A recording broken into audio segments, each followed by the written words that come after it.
की शुरुआत करती हूँ। मैंने फिटनेस इंडस्ट्री में अपना पहला कदम रखा था 2009। फिर मैंने डिप्लोमा किया, बीटेक किया, लेकिन मैं फिटनेस से कभी दूर नहीं। Do what you love, money will find its way. Result आता है, रिजल्ट ही एक रीजन है कि लोग मुझसे आज तक जुड़े हुए हैं। कि फैट बर्नर हो गया, मास गेन हो गया, इस पर आपका क्या कहना? फैट बर्न खाने से कभी फैट बर्न नहीं होता। फैट बर्न सिर्फ और सिर्फ कैलोरी डेफिसिट से होता है। देखो, कोई भी बच्चा जो जिम में शुरू में जाता है उसको सबसे पहले ये देखना चाहिए कि जो भी बंदे को वो देख रहा है उसकी हिस्ट्री क्या है। जस्ट बिकॉज उसकी 18 इंच की बाइसेप्स है डजंट मीन वो ग्रो करने के लायक है। क्योंकि डब्बे बॉडी नहीं बनवाते हैं, बॉडी बनवाता है मेहनत, आपके मतलब कि ट्रेनर जो आपको सही गाइडेंस। सबसे बड़ी बात फैट लॉस में ये है कि हमें पता होना चाहिए कि बॉडी फैट लॉस करती कब है। भाई हैवी वेट या रनिंग करने से फैट लॉस पॉसिबल है ही नहीं। फैट लॉस इस दुनिया का सबसे आसान काम है।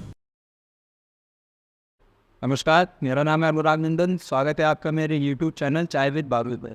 आज के हमारे गेस्ट हैं फरुखाबाद में शेफ सुपर जिम्स के ओनर और फरुखाबाद में one and only authorised dealer of Divine nutrition mister Praval Saxena. स्वागत है आपका हमारे चैनल। Thank you. सर, आपने फिटनेस इंडस्ट्री की शुरुआत कब की थी? मैंने फिटनेस इंडस्ट्री में अपना पहला कदम रखा था 2009 में। 2009, हाँ। मैंने 2004 में दो पिक्चर देखी थी जो नहीं हुई थी, जॉन अब्राहम। तभी से मेरा मतलब था कि फिटनेस इंडस्ट्री में जाना है। 2009 में मैंने अपना 10th पास किया। उसके बाद से मुझे शुरू से ये था कि मुझे फिटनेस में जाना है, फिटनेस में जाना है। और 2009 के बाद फिर मैंने डिप्लोमा किया, बीटेक किया, लेकिन मैं फिटनेस से कभी दूर नहीं गया। तो कहीं ना कहीं जुड़ा रहा। कभी जिम करने चला जाता था बीच में, या कभी वीडियोस देखता रहता था। तो वहाँ से ही जर्नी स्टार्ट हुई। बिजी शेड्यूल में भी आपने फिटनेस पे ध्यान दिया? बिल्कुल, हमेशा से। मैं बीटेक कर रहा था तो मेरे एग्जाम्स रहते थे, लेकिन मैं फिर भी आधे घंटे जिम जाता था। कैसे भी करके मैं अपने मतलब फोकस रहता था कि मुझे कुछ सीखना है जिनसे। और गाजियाबाद में मैंने बीटेक की थी जहाँ से, वहाँ पे एक हमारे ट्रेनर थे, बहुत ही अच्छे थे लोग। तो उनसे मुझे सीखने को बहुत मिलता था। तो एजुकेशनल बैकग्राउंड से आप एक इंजीनियर हैं, लेकिन आपने जिम को अपना पैशन क्यों बनाया? जिम को पैशन बनाने का मतलब मुझे ये लगता था हमेशा कि हमें वो करना चाहिए जिससे आप प्यार करते हो। मतलब वो काम करो जो आपको पसंद हो। पैसा तो मतलब पीछे आएगा उसके। Do what you love, money will find its way. आपने अभी जिम स्टेबलाइज कर की थी? जिम मैंने अपना जिम खोला था 2018 हुई। 2016 में मैंने बीटेक पास किया था। 2 साल मैंने as a lecturer BTech college में पढ़ाया। उसके बाद मैं 2018 में आके मैंने अपना जिम ओपन किया। स्टार्टिंग की थी, तो कस्टमर्स और क्लाइंट्स को कैसे मैनेज किया था? 2018 में जब मैंने जिम की खोली थी तब तक मैं ऑलरेडी फरुखाबाद में काफ़ी लोग मुझे जानते थे, क्योंकि मैं 2009 से ही जिम में लगा हुआ था। तो फरुखाबाद में भी जो लोग वर्कआउट करते थे वो मुझे जानते थे। तो जब मैं जिम खोला 2018 में, उससे 6 महीने पहले ही फरुखाबाद में आ चुका। मैंने लोगों से बात की, तो दूसरी जिमों में जाता था जहाँ मैंने अपने पहले ही दोस्त बना लिए थे जिम से। तो जिस दिन मैंने इनॉग्रेशन किया था उसी दिन मेरे पास 50 से 60 क्लाइंट्स थे। तो उनसे आपकी बॉन्डिंग कैसी रहती है? बॉन्डिंग क्या है? जो पीटी होते हैं वो काफ़ी स्ट्रिक्ट होता है कि ये डाइट फॉलो करो, ये मत खाओ, वो मत खाओ, लेकिन आपका रिलेशन कैसा रहा अपने कस्टमर्स के साथ? मेरा रिलेशन तो हमेशा से अच्छा रहा है। बस ये है कि जो लोग थोड़ा डाइट को अच्छे से फॉलो करते हैं उनका रिजल्ट जल्दी आता है। जो लोग थोड़ा सा खाने पीने में ज़्यादा ध्यान देते हैं उनका रिजल्ट थोड़ा स्लो आता है। रिजल्ट लेकिन सबका रिजल्ट आता है। रिजल्ट ही एक रीज़न है कि लोग मुझसे आज तक जुड़े हुए हैं। बाकी मेरे खोलने के बाद जिम में 50 से 60 जिम खुल गई हैं, लेकिन फिर एक लाइफ का कभी कोई कमी नहीं है। हमेशा से क्लाइंट्स मेरे पास रहे, और मेरे पास जिस दिन से जिम खुली उस दिन से ही क्लाइंट जो थे वो आज भी है। ऐसा नहीं है कि जिम खोलने से मैंने कहीं और भाग गए। हाँ, 1-2 महीने के लिए गए जिम की लाइट देखने के लिए, उनकी एसी का मजा लेते आए, लेकिन जब उनको रिजल्ट चाहिए होता है तो उन्हें यही आना पड़ता है। प्रबल जी, कुछ लोगों में ये मिथ होता है कि अगर हम कम एज पे जिम स्टार्ट करते हैं तो उनकी जो लंबाई है उस पर इफेक्ट पड़ेगा। हाइट का जिम से मेरे हिसाब से कोई बहुत ज़्यादा रिलेशन है नहीं। हाइट जो है वो 95% जेनेटिक्स है, जो हमारे जीन से आती है। 5% का थोड़ा सा रहता है कि आप जिम जाने से आपकी हाइट रुक सकती है, नहीं रुक सकती है। उसमें अगर आप एथलीट है या आपको मतलब कि बॉडी बिल्डिंग या फिटनेस या किसी स्पोर्ट्स में अपना फीचर बनाना है किसी को, तो आपको शुरू से ही जिम तो करना पड़ेगा, एक्टिविटी करनी पड़ेगी। फिर आपको ये लगता है कि अगर हम एक्टिविटी जिम पे जाएगा तो मेरा हाइट रुक जाएगा। उसके लिए आपको बस थोड़ा सी चीज़ों का ये ध्यान देना है कि आप कौन सा वर्कआउट कर रहे हो। अपर बॉडी के वर्कआउट करो, लोअर बॉडी वर्कआउट करो, कौन सा वर्कआउट हमें करना है कौन सा नहीं करना है, जिससे हमारी हाइट पे असर ना पड़े। वैसे तो 95% जेनेटिक्स है, जो आपकी हाइट होगी वो आएगी ही आएगी, वो मैटर नहीं करता। 5% जो है उसके लिए थोड़ा सा ये ध्यान देना है कि हम कौन सी चीज़ ट्रेन कर सकते हैं, कौन सी नहीं कर सकते। जैसे कि हम चेस्ट ट्रेन कर सकते हैं, बैक ट्रेन कर सकते हैं, बाइसेप्स ट्रेन कर सकते हैं, ट्राइसेप्स ट्रेन कर सकते हैं। अपर बॉडी शोल्डर से ऊपर का वेट, जो बॉडी का वर्टिकल डायरेक्शन में वेट आ रहा है, जो हमारी स्पाइन को दबाता है, वो वेट हमें नहीं करना है, वो एक्सरसाइज नहीं करनी। उनको अगर हम इग्नोर करते हैं तो बाकी एक्सरसाइज गुड टू गो, हम कर सकते हैं कोई भी एक्सरसाइज, कोई भी हाइट से कोई दिक्कत नहीं आने लगती। अगर कोई टीनेजर जिम ज्वाइन करना चाहता है तो उसकी एग्जैक्ट एज क्या होनी चाहिए? एग्जैक्ट एज तो ऐसा कुछ नहीं है, बाकी वर्कआउट जो है वो बच्चे 2-3 साल की उम्र से शुरू कर देते हैं। मुझे लगता है कि वर्कआउट का मतलब सिर्फ जिम में वर्कआउट करना नहीं होता। आप दौड़ रहे हो, खेल रहे हो, वो भी वर्कआउट है। वो एक स्पेस की बात है। फॉर एग्जाम्पल 12-13 साल का बच्चा है, अब वो फुटबॉल खेल रहा है, वो भी एक वर्कआउट है। वो ग्राउंड पे खेल रहा है, कल तो वो जिम में आके डंबल उठाने लगता है, वो वर्कआउट। तो डिफरेंस सिर्फ स्पेस में आया, कर तो वो दोनों जगह फिजिकल एक्टिविटी रहा है। सेफली ये है कि अगर बच्चा टीन एज में आ जाए, जैसे 13, 14, 15, 16, 17, उसमें अगर वो वर्कआउट स्टार्ट करता है तो वहाँ पे उसको थोड़ा ये ध्यान देना है कि वो कौन सी मशीन को यूज़ कर रहा है, क्या वो उन बॉडी बिल्डर्स को कॉपी तो नहीं कर रहा है जो प्रो बॉडी बिल्डर्स से, मान के चलो जो 30 साल का है, 32 साल का है, वो 50 के डंबल से चेस्ट प्रेस कर रहा है। अब बच्चा 30 ईयर एज का है, वो जाकर ट्राई करेगा, इसको इंजरी होगी, है ना।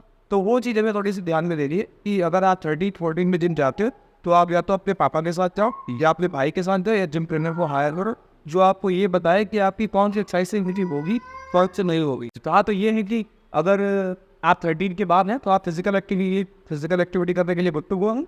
बस एक अच्छे से ट्रेनर को या गाइडर को आप साथ लें कि कौन सी एक्सरसाइज करनी चाहिए, किससे इंजरी हो सकती है, किससे नहीं हो सकती। एक अपने साथ गाइडेंस या गाइडर रखना इंपॉर्टेंस इसलिए है ताकि आप दूसरे बॉडी बिल्डर्स को देख के ईगो लिफ्टिंग ना करें।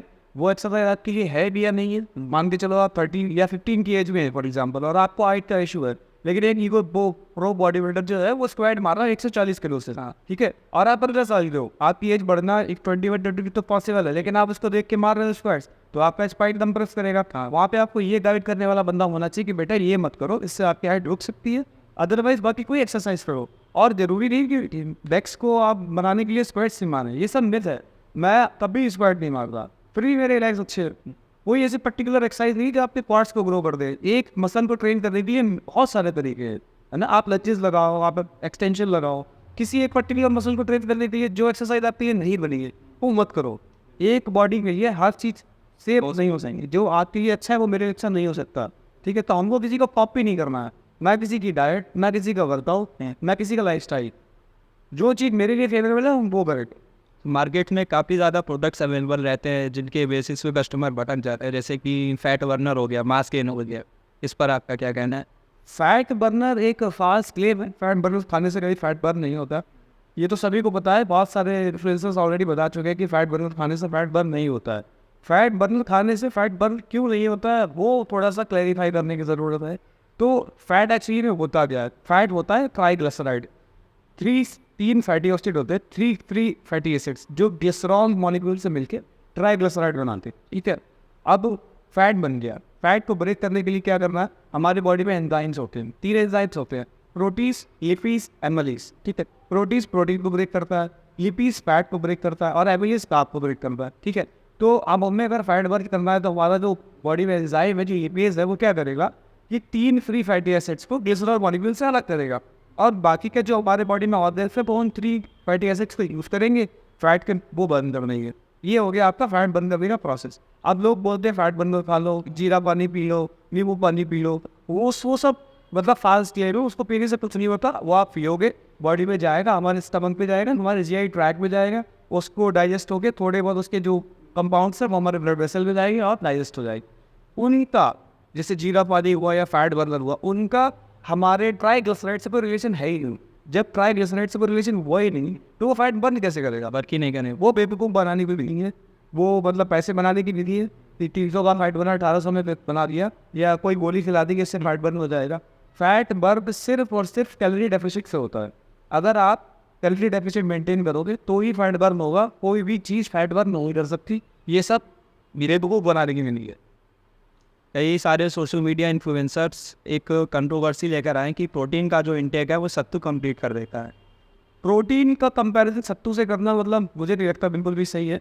उसके बहुत सारे रीजंस हैं। अगर आप कैलोरी के रूप में देखोगे, कैलोरी में अगर आप कंपेयर करोगे तो 100 ग्राम सत्तू में 450 से 500 कैलोरी होती है, ठीक है। और उसमें हमको मिलता है 30 ग्राम प्रोटीन। कितना? 20 ग्राम। और 30 ग्राम या 20 ग्राम प्रोटीन को खाने के लिए अगर हम वे प्रोटीन यूज़ करते हैं उसमें 120 कैलोरीज होती है। अगर किसी को फैट बर्न करना है उसको चाहिए कम कैलोरीज कम, तो अगर वो 100 ग्राम सत्तू खाएगा तो उसको 500 कैलोरी मिल रही है, और वो 20 ग्राम प्रोटीन खाएगा तो 100 कैलोरी मिल रही है। अब उसको 20 ग्राम प्रोटीन खाने के लिए 100 कैलोरी की ज़रूरत है, या 20 ग्राम प्रोटीन खाने के लिए 400 कैलोरी की ज़रूरत है। है ना। तो ये कंपैरिजन बिल्कुल ऑड है, इससे कोई भी रिलेशन नहीं है। दूसरी बात, बायो अवेलेबिलिटी गेन। आप अगर 25 ग्राम प्रोटीन खाते हो तो आपको 25 का 2500 ग्राम प्रोटीन एब्जॉर्ब हो सकता है, जो कि वे प्रोटीन है। आप सत्तू का वे प्रोटीन लोगे तो 100 ग्राम सत्तू में पहले तो 20 ग्राम प्रोटीन होता है, उसके बाद उसकी बायो अवेलेबिलिटी जो है वो 12 ग्राम 15 ग्राम हार्डली है, मतलब कि एब्जॉर्ब होगा बॉडी। तो ये तो एक मतलब फास्ट क्लेम है, और ये मिसगाइड करना है लोगों को कि आप सत्तू खा के बॉडी बना सकती हैं, ये पॉसिबल नहीं है। और फैट लॉस भी तो बिल्कुल भी पॉसिबल नहीं है। जैसे फैट बर्नर का एक मिथ है क्या, और वैसे ही कुछ टीनेजर्स में ये मिथ रहता है कि वेट गेनर अगर हम लोग ले लेंगे तो जल्दी वेट गेन हो जाए। वेट गेनर भी एक तरह का मिक्स ही है। मुझे लगता है कि अगर आपको वेट गेन करना है तो हमें सिंपल कार्बोहाइड्रेट ज़्यादा खाने चाहिए जो कि जल्दी डाइजेस्ट हो, ठीक है। और वेट गेनर मतलब मुझे लगता है कि गलत है लेना, लेकिन फिर भी लोग लेते हैं, जो लोग जिनको खाना नहीं अच्छा लगता खाने में, या फिर जो लोग जिनका डाइजेस्टिव सिस्टम सही नहीं है, जिनका खाना खाने का मन ही नहीं करता है, तो वो लोग वेट गेनर लेते हैं, जिससे कि उनका थोड़े से पाउडर में ज़्यादा कैलोरी की इंटेक हो जाए, उनका वेट गेन हो जाए। जो टीनेजर्स अभी रिसेंटली जिम ज्वाइन करते हैं तो वो जिम में दूसरे बॉडी बिल्डर्स को देखते हैं और वो तुरंत ही इमेजिन करने लगते हैं कि जल्द से जल्द मेरी बॉडी उन्हीं की जैसी बन जाए। तो अक्सर इस मिस्टेक के चक्कर में वो लोग प्रोटीन इंटेक लेने लगते हैं, वे प्रोटीन स्टेरॉइड्स। तो उनके लिए क्या कहना चाहेंगे आप? देखो, कोई भी बच्चा जो जिम में शुरू में जाता है उसको सबसे पहले ये देखना चाहिए कि जो भी बंदे को वो देख रहा है उसकी हिस्ट्री क्या है, वो कितने साल से जिम कर रहा है ना। वो लगभग बोल सकता है वो 10 साल से जिम कर रहा है, उसने क्या प्रोग्रेस की अपनी लाइफ, राइट। मान के चलो कि फॉर एग्जांपल कोई बंदा 2020 से जिम कर रहा है और 2023 तक उसका कोई ग्रोथ नहीं था, उसके फोटो पड़े होंगे इंस्टाग्राम पे, फिर 2024 में वो एकदम से बॉडी बिल्डर बन जाता है। इसका मतलब उसने कोई शॉर्ट ट्रिक अपनाई है, ठीक है। तो दो चीज़ें डिसाइड करती है कि आपको किस तरह के बंदे के पास जाना चाहिए। पहला, आप उसकी एजुकेशन की क्वालिफिकेशन चेक करो कि क्या ये बंदा आपको गुरु बनने लायक है भी या नहीं है, ठीक है। हज़ारों वीडियो यूट्यूब पे पढ़े, आप 10 वीडियो देख के जाओ, अपने ट्रेनर से 10 सवाल करो, है ना। उसको क्या पता उसको टेस्टोस्टेरोन की स्पेलिंग ही नाम थी हो, और वो आपसे 5,000 रुपये पीटी के ले रहा है, फिर बाद में वो आपको 4 टैबलेट पकड़ा देता है कि हाँ ये वाली बात इससे बॉडी बन जाए। तो अगर आप बेवकूफ़ बन रहे हो, इसमें आपकी गलती है। मुझे लगता है कि इतना ज़्यादा डेटा, इतना ज़्यादा वीडियो पड़ा हुआ है यूट्यूब पे कि आप थोड़ा बहुत तो, अगर आप सच में करियर बनाना चाहते हो तो आपको खुद सीखना पड़ेगा, ठीक है। गुरु हमेशा आपके सर पे हाथ नहीं रख सकता, आपको खुद भी सीखना पड़ेगा। पहले खुद इतना सीख लो कि उससे 4 सवाल करो आप, क्या ये सच में मेरे गुरु बनने लायक है या नहीं है। जस्ट बिकॉज उसकी 18 इंच की बाइसेप्स है डजंट मीन वो गुरु बनने के लायक। हो सकता है उसने आईजीएफ और एचजीएस लगा के बॉडी बनाई हो और फिर आपको भी वो कोई गोली दे के बॉडी बनवाना चाह रहा हो। तो बिगनर्स जो जिम ज्वाइन करते हैं उनके लिए आप कोई टिप्स देना चाहेंगे? जो बिगिनर्स के लिए मेरी टिप्स यही है कि अच्छे इन्फ्लुएंसर्स को फॉलो करो, जिनको लगता है कि वो सही है, उनको उनकी गाइडेंस देखो। हज़ारों वीडियो यूट्यूब पे पड़े हुए, एक अच्छे से ट्रेनर को हायर करो जो लगता है कि सही है, वो आपको सही गाइडेंस दे सकता है। आप खुद देखो, मेरे पास अभी एक शमशाबाद से एक बच्चे का मैसेज आता है इंस्टाग्राम पे, मैं नाम नहीं लूँगा, वो बोलता है भैया मैं 3 महीने से प्रोटीन का डब्बा ले रहा हूँ, XYZ 60 किलो का बच्चा है। उसने किसी ट्रेनर से बोला कि मुझे 6 पैक ऐप चाहिए, नहीं 6 पैक ऐप दिखाने के लिए जो इन्फ्लुएंसर्स है, जो प्रोटीन के ब्रांड्स, जो मतलब एथलीट है, वो हमेशा ये रिकमेंड करते हैं कि आइसोलेट प्रोटीन पाओ तो लीव पसल आएगी और 6 पैक आएंगे, ठीक है। तो उन ब्रांड्स को देख के किसी गुरु घंटाल ने उसको एक आइकन आइसोलेट का डब्बा दे दिया है। उस बच्चे का बजट नहीं देखा गया है, उस बच्चे ने 6,000 रुपये महीने पे लगातार 3 महीने में आइसोलेट का डब्बा खाया, उसके 18,000 रुपये चले गए, जीरो रिजल्ट, कोई रिजल्ट नहीं, ठीक है। तो मुझे लगता है कि आप कोई भी आइसोलेट प्रोटीन या किसी भी जगह पे पैसे इन्वेस्ट करने से अच्छा किसी अच्छे ट्रेनर में इन्वेस्ट करो। हो सकता है उसने 3 महीने में आपसे 8,000 रुपये लिए होते और बिना प्रोटीन के डब्बे के ही एब्स निकलवा दिए होते, ठीक है। एब्स निकालने के लिए, मुसलमान बढ़ाने के लिए प्रोटीन का डब्बा ज़रूरी नहीं है। प्रोटीन हमारे लिए तब ज़रूरी है जब हम अपनी डाइट से पूरा नहीं कर सकते। अगर हम अपनी डाइट से पूरा कर सकते हैं तो हमें प्रोटीन सप्लीमेंट की ज़रूरत है ही नहीं। वो अल्टीमेटली उसने आपको 18,000 रुपये का माल बेच के अपने पैसे बना लिए और आपका कुछ नहीं हुआ। अगर आप वही उसी जगह पे आप अच्छे ट्रेनर को हायर करते, उसे 18,000 रुपये लेते, हो सकता है आपको वो करियर में कहीं और खड़ा कर दिया होता। आपकी बॉडी बनाने के साथ साथ वो आपको नॉलेज भी देगा कि आपने ये सही क्या गलत क्या है। तो मेरे हिसाब से सबसे कठिन काम और सबसे ज़रूरी काम ये है कि सही ट्रेनर का चयन करना। किसी भी ऐसे बंदे को जाके आप कोई भी डब्बा मत खरीदो जिससे बॉडी बनवाने की वो गारंटी दे दे, क्योंकि डब्बे बॉडी नहीं बनवाते हैं। बॉडी बनवाता है मेहनत, आपके मतलब कि ट्रेनर जो आपको सही गाइडेंस देगा। एक बिगनर की लाइफ में पीटी या पर्सनल ट्रेनर की बहुत ज़्यादा इंपॉर्टेंस होती है। एक बिगिनर की लाइफ में सही गाइडेंस की बहुत ज़्यादा ज़रूरत होती है ना। अगर आप पीटी हायर नहीं कर सकते तो आप अच्छे ट्रेनर को अपनी प्रॉब्लम बताएंगे, वो आपको ज़रूर हेल्प करेगा। अगर अच्छा इंसान होगा तो हो सकता है आपको फ्री में पीटी दे। अगर आप अफोर्डेबल नहीं है, मेरे हिसाब से अगर आप 6,000 रुपये का डब्बा खरीद के चाहते हो कि बॉडी बन जाएगी तो वो 6,000 के 6,000 डब्बे खरीद लोगे आप, तब भी बॉडी नहीं बनेगी, क्योंकि गाइडेंस नहीं है आपके पास। आपको पता ही नहीं है कि आपकी बॉडी की कैलोरी इंटेक क्या है, आपको पता ही नहीं है कि आप हाइपरट्रॉफी कर रहे हो या नहीं कर रहे हो, आपको पता ही नहीं कि आप प्रोग्रेसिव ओवरलोड कर रहे हो नहीं कर रहे हो। आप बस जिम पे जाते हो, 4 एक्सरसाइज करते हो, प्रोटीन का डब्बा पीते हो, उससे बॉडी नहीं बनेगी। आप खुद देख लो, शहर में 400 जिम है, 400 जिम में 4 बच्चे भी नहीं होंगे जिनकी बॉडी में कोई भी इंप्रूवमेंट आया होगा पिछले 6 साल से। वो उसका रीज़न यही है कि वो लोग डब्बे के पीछे भागते, अच्छे ट्रेनर के पीछे नहीं। मेरी जिम में 10 बच्चे होंगे, 10 में से 8 की बॉडी होगी, मैं गारंटी दे रहा हूँ। मैं डब्बे ज़्यादा बेचने पर नहीं, पीटी ज़्यादा बेचने पर ध्यान देता हूँ। मुझे लगता है मेरे नॉलेज के पैसे मुझे मिले, बहुत ज़्यादा बेटर है। डब्बे में तो दुनिया कमा रही हो, सब होलसेल डीलर नहीं हूँ पूरे शहर का, फिर भी मैं डब्बे रिटेल में ज़्यादा नहीं बेचता। बाकी जिम वाले लेके बेचते हैं, बेचते तो मेरे पास बच्चे हैं जो एक लड़का विकास वर्मा है, आप पर्सनली स्टडी मिलिएगा, वो वे प्रोटीन का यूज़ ही नहीं करता है। वे प्रोटीन का यूज़ नहीं करता है आज की डेट में। वो अपनी डाइट का प्रोटीन डाइट से पूरा करता है, मतलब अपने प्रोटीन की देख को डाइट से पूरा करता है, और उससे ज़्यादा डेड लिफ्ट पूरे वर्धा डिस्ट्रिक्ट में कोई नहीं मार सकता। उसका बॉडी वेट 80 kg है और वो 45 की डेड लिफ्ट मारता है, 245 kg की, 220 kg का स्क्वाट मारता है, 50 kg का डबल प्रेस मारता है, और वो वे प्रोटीन नहीं लेता है। तो वे प्रोटीन तब लोग जब आपकी डाइट से पूरा नहीं हो पा रहा। पीटी से आप अच्छे ट्रेनर को आए करोगे, वो आपको 1000 चीज़ें वो बताएगा जो आपको नहीं करनी है। हाँ, क्या करनी है वो सबको पता है, क्या नहीं करनी है वो सबको नहीं पता है। आप सारी चीज़ें खरीद के नहीं यूज़ कर सकते। यहाँ तक 100 ब्रांड है, 100 कंपाउंड है, आपको 100 के 100 की ज़रूरत नहीं है। आपको किसकी ज़रूरत नहीं वो आपका टीचर बताएगा। 100 चीज़ें बिक रही है, वो किसी ना किसी की रिक्वायरमेंट है, इसलिए वो सारी चीज़ें बिक रही है। आपकी रिक्वायरमेंट क्या नहीं है, उसमें आपको ज़्यादा ध्यान देना। कई सारे बॉडी बिल्डर्स क्या करते हैं, वो एक पीटी हायर ना करने के भी आप पे प्रोटीन लेंगे, AC डबल लेंगे, प्री वर्कआउट लेंगे, पोस्ट वर्कआउट लेंगे, इस पर क्या है। नहीं, पीटी ज़रूरी नहीं है, पीटी ज़रूरी नहीं है, लेकिन अगर जैसे आप चाहते हो कि आपको थोड़ा बहुत ये डिसाइड करना पड़ेगा हमें क्या लेना क्या नहीं लेना, उतना कंटेंट यूट्यूब पे पड़ा हुआ है। मुझे लगता है कि आप थोड़ा मेहनत करोगे तो आपको इतना पता चल जाएगा कि आपको क्या लेना है और क्या नहीं लेना है, ठीक है। बाकी थोड़ा बहुत गाइडेंस के लिए मेरे पास हज़ारों मैसेज आते हैं और मैं रिप्लाई करूँ, हाँ मुझे कोई दिक्कत नहीं। पर्सनल ट्रेनिंग का मतलब होता है मैं 100% ध्यान दे रहा हूँ अपने क्लाइंट पे कि वो सुबह शाम तक क्या खा रहा है, उसका पूरे वीक में क्या रिजल्ट आया, उसका रिजल्ट क्यों नहीं आया, उसको कौन सा पीरियड की ज़रूरत है। अगर कोई बच्चा मेरे को ये मैसेज करता है भैया मुझे क्रेडिट की ज़रूरत है या नहीं है, इसके मैं मैसेज चार्ज नहीं करता, इसके पैसे चार्ज शायद कोई भी नहीं करता होगा। ये एक बेसिक गाइडेंस है, उसके लिए हज़ारों यूट्यूब पे वीडियो ऑलरेडी पड़ी हुई है। अगर मैं इसके चार्ज करने लगूंगा तो ये तो मतलब शेमफुल चीज़ है। बेसिक गाइडेंस के पैसे नहीं लगते। आप बेसिक डाइट प्लान बना के मुझे दिखाओगे, मैं बता दूंगा सही है गलत है, मैं ये बता दूंगा इसमें क्या गलत है। अब आप मुझसे बनवाओगे पूरा प्लान तो मैं पैसे लूँगा, है ना। आप कोई सवाल करते हो उसका जवाब देने के पैसे नहीं है। आप ये चाहो कि आपके लिए मैं सोचूं, उसके पैसे तो आपको देने पड़ेंगे, क्योंकि ये मेरा काम है। आप अपने इस बिजी शेड्यूल की हेल्दी लाइफस्टाइल को मैनेज कैसे करो? मेरा बिजी शेड्यूल तो नहीं है, मैं मतलब कि मेरा जिम जो है वो 2 लोगों में है, तो मैं ऑलरेडी सुबह जिम देखता हूँ, उतना शाम को हमारे जिया जी देखते हैं, तो मेरा बिजी शेड्यूल नहीं है। लेकिन अगर किसी का बिजी शेड्यूल है तो मुझे लगता है कि उसको फॉलो करना इतना टफ नहीं है। रीज़न भी कि अगर कोई भी बंदा अगर 12 घंटे की या 16 घंटे की इंटरमीडिएट फास्टिंग करता है, इंटरमीडिएट फास्टिंग का मतलब है कि 24 घंटे में आप 16 घंटे कुछ भी नहीं खा रहे हो, बाकी 8 घंटे खा रहे हो, ठीक है। तो अगर आप बहुत बिजी हो, मान लो आप 9 to 5 जॉब कर रहे हो, तो ज़रूरी नहीं है आप पूरे दिन खाओ। आप 9 बजे खाना खा सकते हो, एक हैवी मील लो जिसमें कि आपका सफिशिएंट अमाउंट ऑफ प्रोटीन हो, सफिशिएंट अमाउंट ऑफ फैट और सफिशिएंट अमाउंट ऑफ कार्ब, और शाम में आप एक मील लो वर्कआउट से 2 घंटे पहले।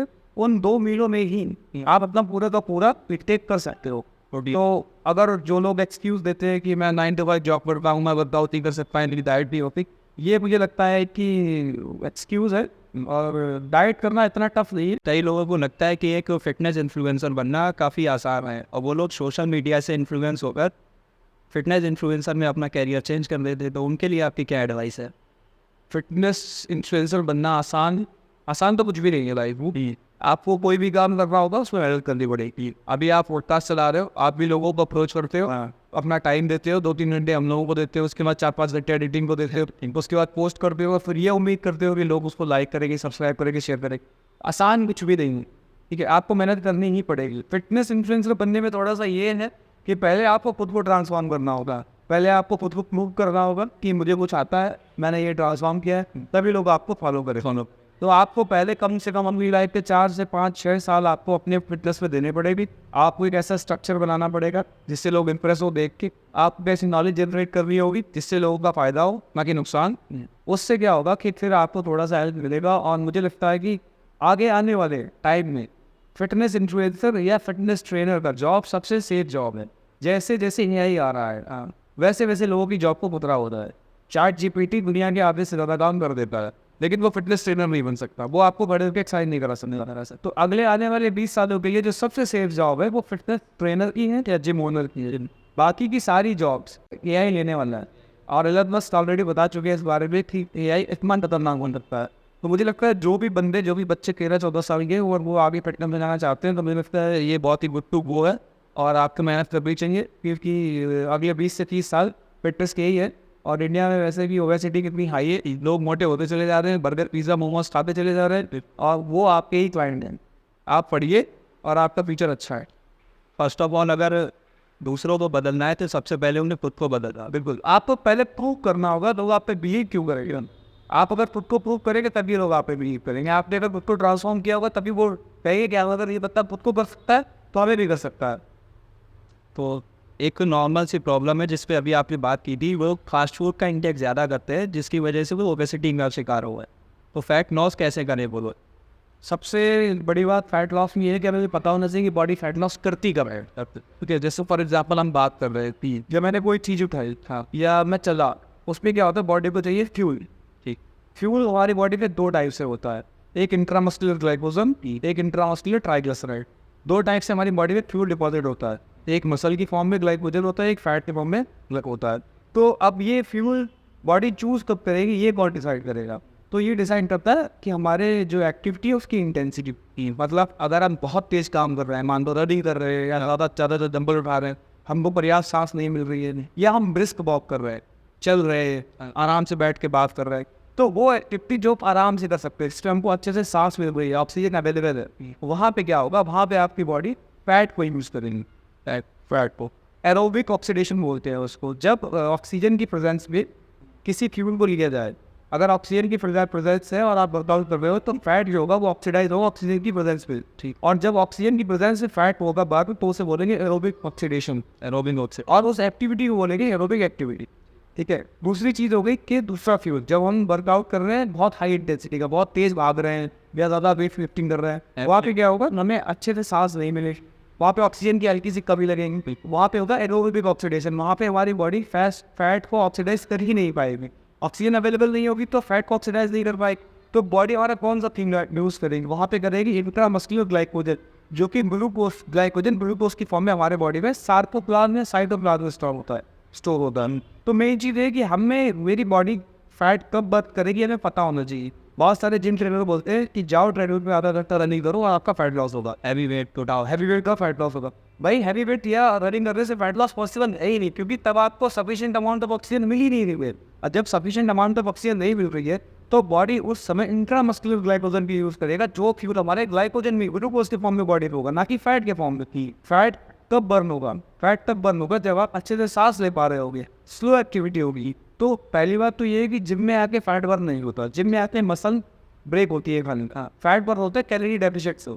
दूसरा कि रनिंग करने से फैट लॉस नहीं होता, रनिंग करने से आप कैलोरी बर्न करते हो, फैट लॉस होगा कैलोरी डेफिशिएंट से। कैलोरी डेफिशिएंट, आपको कैलोरी डेफिशिएंट करनी होगी और आपको जिम में आके वो वर्कआउट करना है जिससे आप मसल हाइपरट्रॉफी करो, मसल प्रोग्रेसिव ओवरलोड वर्कआउट हो, आपका मसल गेन होगा, आप अच्छा डाइट लोगे, मेंटेनेंस कैलोरी पे भी रहोगे, तो आपका फैट लॉस होगा।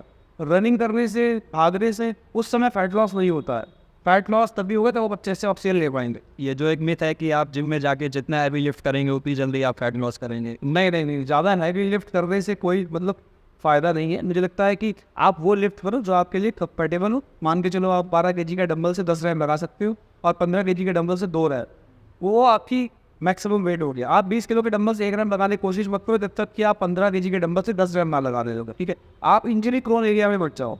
आपको अगर बॉडी का साइज बढ़ाना है तो आपको प्रोग्रेसिव ओवरलोड करना ही होगा। मान के चलो प्रोग्रेसिव ओवरलोड कैसे होता है, आज हमने 10 किलो के डंबल से 12 रैप मारे, ठीक है, तो अगले दिन हमें क्या करना है, या अगले दिन 10 किलो के डंबल से 11 या 12 रैप की अप्रोच करना है। हमें वॉल्यूम बढ़ाना है, 10 किलो के डंबल से 10 रैप मारे, वॉल्यूम और 100 kg का। ठीक, एक हफ्ते हमने ऐसी एक्सरसाइज करी कि 10 किलो के डंबल से 10 रैप मारे, अगले हफ्ते हमको 10 किलो के डंबल से 12 रैप मार रही थी, 100 केजी से 120 केजी का वॉल्यूम बना, वहाँ पे आपकी मसल बनेगी 100% बनेगी। अब आप ये चाहो कि 50 केजी के डंबल से 2 रैप मारते 100 केजी का वॉल्यूम बना ले, ना आपसे 50 केजी का डंबल उठेगा ना वो वॉल्यूम बनेगा, और इंजरी होगी वो अलग नहीं। तो जब आप हैवी वेट की तरफ जाते हो मसल गेन करने में भी वो एक सेफ एरिया नहीं है।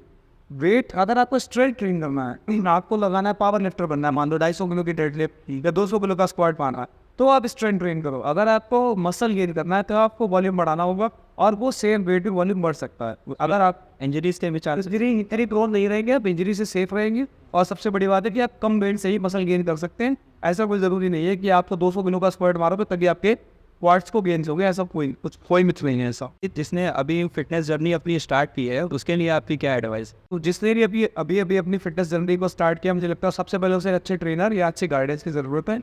वो ऐसे किसी ट्रैप में ना आप से कि उसको गेनर प्रोवाइड कर दिया जाए, ये गेनर ले लो, या टेस्ट मिक्सचर के नाम पे कोई डायनाबॉल पकड़ा दे, या किसी भी टैबलेट या इंजेक्शन या पाउडर के फॉर्म में कुछ भी पकड़ा है, स्टेरॉइड दे दे, उन सब से बचो।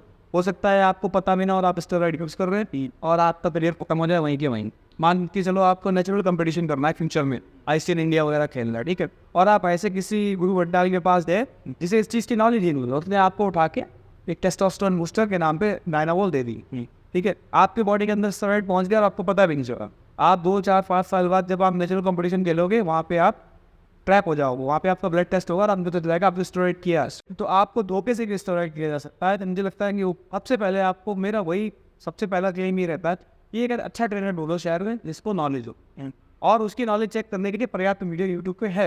आप 10 क्वेश्चन ऐसे ढूंढ के जिसके आंसर आपने बताया था, और वो अपने बनने वाले गुरु से पूछो कि आप इसको अपना टीचर, ट्रेनर या कोच बनाना चाहते हो, उसको अपनी प्रॉब्लम बताओ और उससे पूछो कि क्या मेरे प्रॉब्लम की क्या क्या सोल्यूशन है। क्या उसको सच में पता है कि प्रोग्रेसिव ओवरलोड होता क्या है? क्या उसको पता है कि मसल हाइपरट्रॉफी क्या होती है? क्या उसको पता है कि लीवर काम कैसे करता है? क्या उसको पता है कि मल्टीविटामिन क्यों लेते हैं? क्या उसको पता है कि प्रोटीन में कितने अमीनो एसिड होते हैं?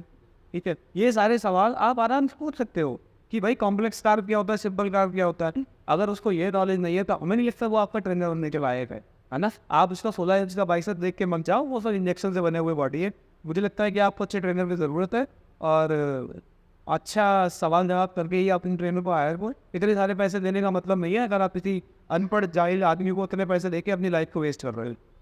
और मिस गाइड में स्टेरॉइड लेने से आप अपनी हेल्थ भी खराब कर रहे हैं, बिल्कुल उन्हें कैरियर का पाथ भी खराब। करियर तो आपका ये मान के चलो कि अगर आपको मान के चलो कि ओलंपिक्स खेलना है, ओलंपिक्स थोड़ा बड़ा हो, नेशनल की बात कर रहे थे, एशियन गेम्स खेलना है, ठीक है, और आप 12-13 साल के हैं, आपको वेट गेन करना है, आप गए किसी गुरु भट्टाल के पास और आपने उससे बोला नहीं मुझे अभी बॉडी बना, आपका वेट नहीं बढ़ रहा है, उसने सिंपल कार्बोहाइड्रेट देने की जगह आपको डायनाबॉल की 4 टैबलेट खिला दी और आपका थोड़ा सा बॉडी का साइज बढ़ गया। अब आपको नहीं पता उसने आपकी ज़िंदगी में ही खराब कर दी, उसने आपको स्टेरॉइड खिला दिया।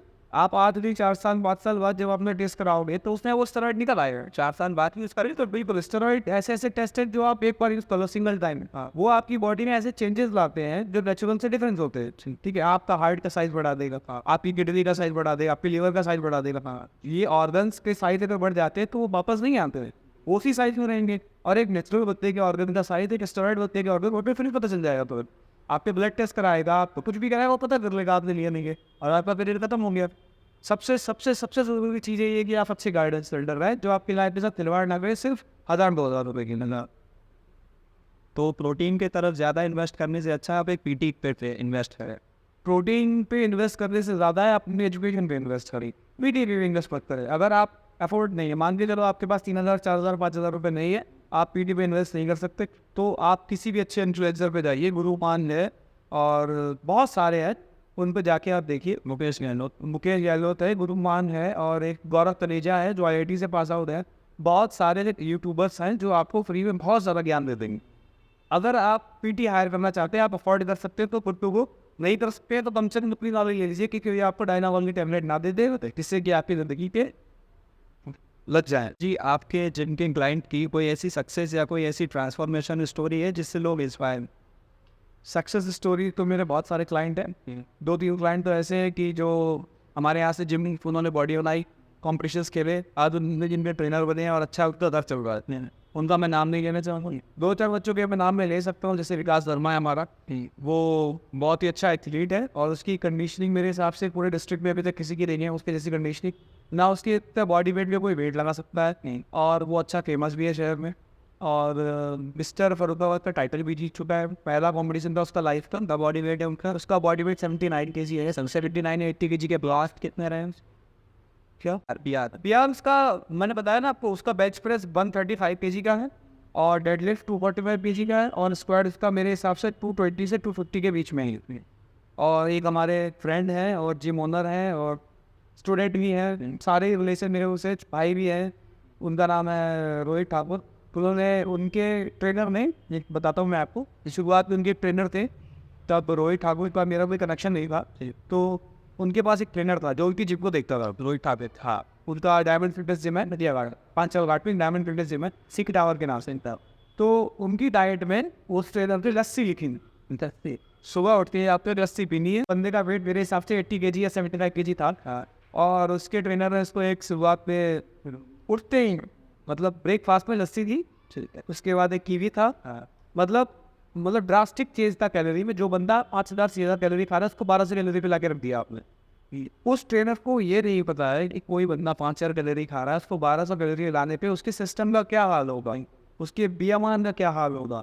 और सबसे बड़ी बात, आप सुबह सुबह किसी को चीनी खिला रहे हो, उसके इंसुलिन को इतना स्पाइक कर दे रहे हो। आप सुबह सुबह शुगर खाओगे तो आपका इंसुलिन स्पाइक हो जाएगा। मान चलो आज आपका इंसुलिन इस लेवल पे है, आप तो सुबह चीनी खाए, आपका इंसुलिन इस लेवल पे आ गया, फिर बॉडी क्या करेगी, पूरे दिन इसी इंसुलिन को यहाँ पे ही जाने की कोशिश करेगी। हाँ ठीक है, उस आपके टारगेट, हाँ टारगेट मिल जाए, आपने चीनी खाई, आपका इंसुलिन यहाँ पहुँच गया, फिर वो धीरे धीरे नीचे आएगा। जैसे आप चलोगे, बातचीत करोगे, फिर आपको भूख लगी, फिर वो वहीं जाने की कोशिश करेगी। तो सुबह ब्रेकफास्ट में आपने जब किसी को सीधा सीधा सिंपल कार्बोहाइड्रेट दिया तो आपने उसके वेट लॉस की जर्नी पे पॉज लगा दिया कि भाई तुम्हारा वेट लॉस हो ही नहीं सकता। सुबह सुबह ब्रेकफास्ट में जिस बंदे को वेट लॉस करना है, high protein high fat diet लेनी चाहिए, जहाँ पे आपका इंसुलिन स्पाइक ना करे, आपको ज़्यादा भूख ना लगे। भाई आप चीनी खाओगे, आपका इंसुलिन स्पाइक, पूरे दिन भूख लगेगी, आप कैसे हंगर कंट्रोल करोगे, है ना। आप जाके 2 कुरकुरे खा लोगे, 1 बिस्किट खा लोगे, 2 चॉकलेट खा लो, उसमें आपका पूरे दिन का डाइट हो गया। आपको भूख लगेगी, आप खाओगे, मानोगे ही नहीं। मैं तो 20 बार कर चुका हूँ अपना ट्रांसफॉर्मेशन, मुझे पता है कि कितनी भूख लगती है फैट लॉस को। तो ऐसे ऐसे ट्रेनर हैं। फिर जब वो बंदा मेरे पास आया तो मतलब मैंने उसको प्रॉपर डाइट कराया, तो उसने 3 महीने के अंदर में ट्रांसफॉर्मेशन किया। तो आज वो फेसबुक की स्टोरी डालता है, क्या 3 महीने में बॉडी बन सकती है? तो कहता हाँ बन सकती है, बस तुम्हें प्रबल सक्सेना को तुमना होगा। और अगर तुम्हें 3 महीने में बिगाड़नी है तो बहुत सारे ट्रेनर है सरकाबाद में जो आपको सुबह ब्रेकफास्ट में लस्सी देंगे और आपके मौजी मौजे। तो अक्सर फेसबुक पर देखा गया कि आप खुद को ही चैलेंज करते रहते हैं। हाँ, कोई टाइम दे देते हैं 120 डेज का, 90 डेज का, तो ये मोटिवेशन आपके पास है। मोटिवेट चैलेंज, खुद को चैलेंज करना सबसे ज़्यादा इसलिए फ़ायदेमंद होता है कि जब आप पब्लिकली खुद को चैलेंज करते हैं तो 20 लोग आपको देख रहे होते हैं। हाँ ठीक है, उधर से नेसियर्स हैं, नेगेटिव पीपल है जो कहेंगे नहीं हो पाएगा, इससे नहीं हो पाएगा, और आप करके दिखा देते हैं। उससे जो लोग घर में बैठे आपको देख रहे हैं उनको मोटिवेशन मिलता है, उनको लगता है कि ये बंदा 120 दिन में कर सकता है, तो हम 240 दिन में तो कर ही सकते हैं। हेटर्स के लिए आप हेटर्स के लिए मेरा कोई ज्ञान नहीं है, मेरा सिर्फ अपने मेरे प्यार करने वालों के लिए ज्ञान है। और ये अगर आपसे नहीं होता है, फॉलोअर्स नहीं कहेंगे, भाई कहेंगे, बहन कहेंगे, दोस्त कहेंगे, फॉलोअर्स नहीं कहेंगे। जो भी लोग मुझे देखते हैं वो, मुझे लगता है कि आपसे अगर नहीं हो पा रहा है और आप एफोर्ड नहीं कर सकते मेरी क्विटी, तो आप फ्री में पूछ सकते हैं, मैं बता दूंगा। और बहुत सारे, मतलब मैंने पहले तो 10th मैंने मॉडर्न पब्लिक स्कूल से किया है, लगभग 5-6 साल पढ़ा हूँ, बहुत सारे लोग मुझे वहाँ से जानते हैं। हाँ, फिर मैंने डिप्लोमा किया है, तो आसपास के जो राज्य हैं वहाँ के लोग मुझे बहुत जानते हैं। मतलब इधर आपका बिहार हो गया, झारखंड हो गया, बिहार में, हाँ वहाँ के लोग आते हैं। गवर्नमेंट कॉलेज से किया था मैंने डिप्लोमा मैथ्स, तो बहुत सारे लोग आते हैं। उसके बाद मैंने बीटेक किया तो वहाँ पे मुझे मेट्रोपॉलिटन सिटी के लोग मिले। तो अभी मेरा एक मैम है मेरी जो बीटेक में मुझे पढ़ाती थी, अभी वो मुझे अपना गुरु मानती है फिटनेस के मामले में, क्योंकि जब मैं स्टोरी पोस्ट करता हूँ तो हाँ फेसबुक इंस्टाग्राम कहीं ना कहीं जुड़े हुए मुझसे बाहर। हाँ, वो मेरे को मैसेज करती है कि मुझे भी डाइट कराओ, मुझे भी बताओ, और वो मुझे मतलब गुरु बोलती है। मतलब मेरा टीचर अगर आपको आपका टीचर आपको टीचर बोलने लग जाए तो आपकी लाइन में कुछ किया है, ऐसी है। हाँ, तो वो आज भी मेरा ट्रांसफॉर्मेशन देख के बहुत खुश होती है। आप ये मान के चलिए फैट लॉस दुनिया का सबसे आसान काम है, फैट लॉस इस दुनिया का सबसे आसान काम है। मेरे घर में बैठ के 16 kg वेट लॉस किया, 83 kg का वेट था मेरी मम्मी का, अभी 60 to 63 kg पे है, और अभी उन्होंने जिम आना स्टार्ट किया है। 16 kg वेट लॉस उन्होंने घर में बैठ के किया। तो अगर जो लोग सुनते हैं कि फैट लॉस करने के लिए जिम जाना जरूरी है, वो भी ज़रूरी नहीं है। आपको डेडिकेटेड, मोटिवेटेड, स्ट्रिक्ट और मतलब अपने मन को कंट्रोल करना पॉसिबल। मेरी मम्मी के पास उनका बेटा है, हाँ, तो उनको ज़रूरत नहीं है और मैंने उनका लगातार ट्रांसफॉर्मेशन डाला भी मम्मी का। आप मेरे इंस्टाग्राम पेज पर देख सकते हैं, वीक बाय वीक डाला है मैंने। हर वीक उन्होंने कुछ ना कुछ लूज़ किया है। बीच में प्लेटो भी हिट हुआ कि वेट लॉस नहीं हो रहा था। उसके बाद मैंने कुछ चेंजेस किए डाइट में, कुछ वर्कआउट के, और वो वेट लॉस हो गया। वेट लॉस बहुत ईजी है, बस आपको ठीक गाइडेंस की ज़रूरत है और कोई भी टैबलेट खाने की ज़रूरत नहीं। फिटनेस में मेंटल हेल्थ का कितना इम्पैक्ट होता है, तो क्या इंपॉर्टेंस होती है मेंटल हेल्थ की? फिटनेस और मेंटल हेल्थ आप समझो डायरेक्टली प्रोपोर्शनल है। जितना आप फिट होगे उतना मेंटली स्ट्रांग हो गई हैं, ठीक है। तो डायरेक्टली प्रोपोर्शनल तो आप जानते होंगे, जितना फिटनेस आपका अच्छा होगा उतना मेंटल हेल्थ अच्छा होगा, जितना फिटनेस कम होगा उतना मेंटल हेल्थ कम होगा। तो अभी मैंने एक स्टडी पढ़ी थी, उसमें लिखा था कि आप सुबह 15 से 20 मिनट वर्कआउट करते हैं या 1 घंटे वॉक करते हैं, नहीं, उससे आपको 26% तक डिप्रेशन ना होने के चांसेस हो। मतलब अगर आप डिप्रेस्ड हैं अपनी लाइफ में, एंग्जाइटी से है या लोनलीनेस है, सैडनेस है, तो आप अगर वर्कआउट जरूर करिए। वर्कआउट करने से क्या होगा, आपको 26 से 27% तक डिप्रेशन ना होने का फ़ायदा मिलेगा। आप और जब हम वर्कआउट करते हैं तो हमारी बॉडी में खाद में होता है एंडोर्फिन्स, वो क्या करता है, ज़्यादा रिलीज होने लगता है। उससे क्या होता है कि पेन का फील होना, कम पेन फील होगा, कम स्ट्रेस होगी आपको। एक स्ट्रेस हार्मोन होता है कॉर्टिसोल, वो भी कम होता है। अगर आप वर्कआउट करते हैं तो आप स्ट्रेस फ्री रहेगी, आप हैप्पी रहेंगे, कॉर्टिसोल आपका कम होगा, आप सेल्फ स्टीम आपका अच्छा होगा, सेल्फ कॉन्फिडेंस होगा आपका, आप लोगों से अच्छे से बात कर पाएंगे, ठीक है। और हम वर्कआउट अच्छा करते हैं, अगर अच्छी लाइफस्टाइल को फॉलो करते हैं, तो हमारा ब्रेन जो है वो 2 तरीके के हार्मोन्स को रिलीज करता है, केमिकल्स को रिलीज करता है, जिनका नाम है डोपामाइन और सेरोटोनिन। डोपामाइन और सेरोटोनिन क्या करता है, आपको हैप्पी फील कराता है, आपको खुश फील कराता है। आप वर्कआउट करोगे, आपका ब्रेन बूस्ट होगा, वो 2 केमिकल रिलीज करेगा, डोपामाइन और सेरोटोनिन। उनसे क्या होगा, आप सैड नहीं फील करोगे, हैप्पी फील करोगे, आपका कॉर्टिसोल लेवल लो होगा, आपका सेल्फ स्टीम हाई होगा और आप अपनी लाइफ को एंजॉय कर पाएंगे। एक बॉडी बिल्डर की लाइफ में डाइट का क्या इंपॉर्टेंस होता है? जैसे कि बहुत सारे बड़े बड़े body builders, pro body builders already बोल चुके हैं कि 75% डाइट होती है और 25% का आपका जिम होता है। मैं कहता हूँ कि 90% डाइट होती है, 5% आपका जिम होता है और 5% आपका माइंड पे आपका कंट्रोल होता है। सबसे इम्पोर्टेंट डाइट भी है। आप जिम में सिर्फ आके 40-45 मिनट 50 मिनट वर्कआउट करते हैं और वो बाकी की 23 घंटे जो होते हैं वो आप कैसे गुजारते हो, उसमें आप क्या करते हो, क्या खाते हो, क्या सोचते हो, वो चीज़ें आपके रिजल्ट पे इम्पैक्ट करती है। फॉर एग्जाम्पल मान के चलो आपने 1 घंटे वर्कआउट किया फैट लॉस के लिए या मसल गेन के लिए, ठीक है, और आप घर पे गए और आपने जाके मोमोज खा लिए।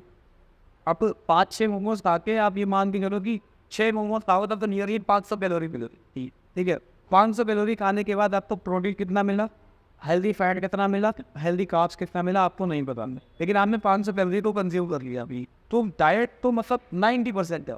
आप अगर 90% डाइट कंट्रोल कर रहे हो और आप हफ्ते में 3 ही दिन जिम जा रहे हो, आपको रिजल्ट 1000% मिलेगा। 7 के 7 दिन जिम जाओ और पूरे मतलब स्नैकिंग करो, चॉकलेट खाओ, पिज़्ज़ा खाओ और ये चिप्स खाओगे, तो 7 या 14 दिन में जिम जाओगे। 7 दिन में 2 बार भी 1 दिन में तभी भी बॉडी नहीं लगेगी, लेकिन आप 7 दिन में 4 दिन जाओगे और 90% डाइट पे कंट्रोल रखोगे, तो मुझे लगता है एक 14 दिन जिम जाने वाले बंदे से ज़्यादा बेटर रिजल्ट, ज़्यादा अच्छी बॉडी आप ला सकते हो। तो जी हमारी ऑडियंस से ये आपका कोई मैसेज? आपकी ऑडियंस से ही मेरा यही मैसेज है कि किसी भी जिम को ज्वाइन करने से पहले आप उसके ट्रेनर को देखो, क्या उसको नॉलेज है, क्या वो आपसे गुरु बनने के लायक है, क्या उसको इस चीज़ की नॉलेज है कि आपको क्या देना चाहिए या नहीं देना चाहिए।